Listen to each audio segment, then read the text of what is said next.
The Roman Catholic Church is a major offender in the worldwide scandal of child sex abuse. Abusive priests misuse their authority to sexually abuse children. High-ranking church officials often covered up these horrific incidents. In some cases, these cover-ups perpetuated the cycle of abuse in other parishes and dioceses. What is clergy abuse? Clergy abuse refers to a member of the clergy sexually abusing a minor or another non-consenting person. Allegations of clergy sex abuse in the Catholic Church most often involve priests accused of abuse. For this reason, clergy abuse is often referred to as priest abuse. The majority of priest abuse cases are committed against minors. Thus, they are considered acts of child sexual abuse. How priests sexually abuse children. Priest abuse often begins with a process called grooming. Child predators often use this tactic to establish trust with a victim before abusing them. As spiritual leaders, priests receive a great deal of trust from their congregation. This trust benefits predatory priests in several ways during the grooming process. Identifying potential victims. As congregation leaders, priests build close relationships with their parishioners.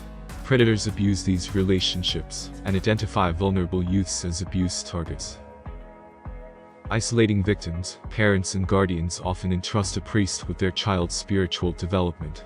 A predator may use this trust to isolate a child victim under the guise of spiritual counseling or tutorship.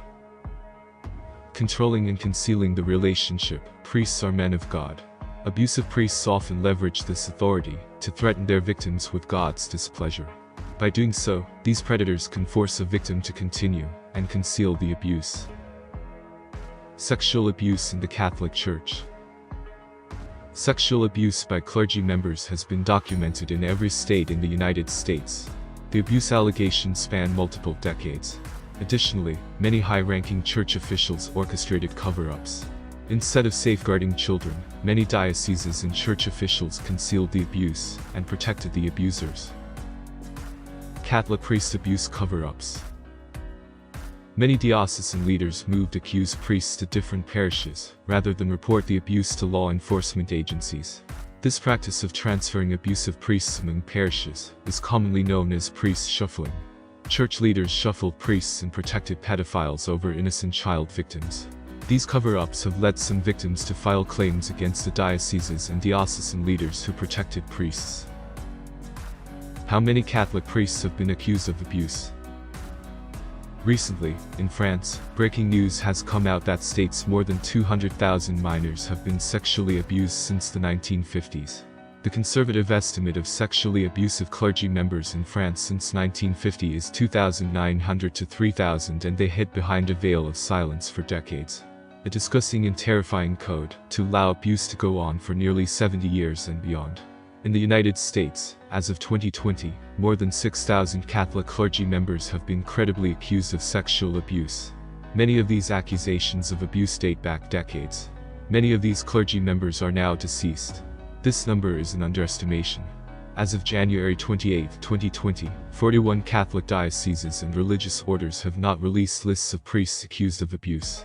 Furthermore, the majority of victims may never come forward with allegations of abuse.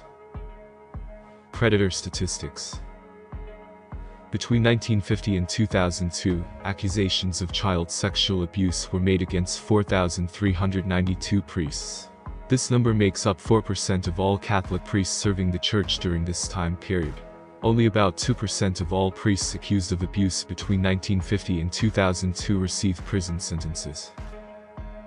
Victim statistics. Between 1950 and 2002, 81% of victims abused by Catholic clergy members were male. Between 1950 and 2002, 22% of victims were 10 or under at the time the priest's abuse took place. Location and incidence statistics. Between 1950 and 2002, 41% of Catholic Church sexual abuse took place in the home of the priest. Incidents of abuse in the Catholic Church increased during the 1960s and 1970s. However, they began to decrease by the mid-1980s. Please do like and share this video with your friends. Also, subscribe to our channel, and I will catch you in the next one.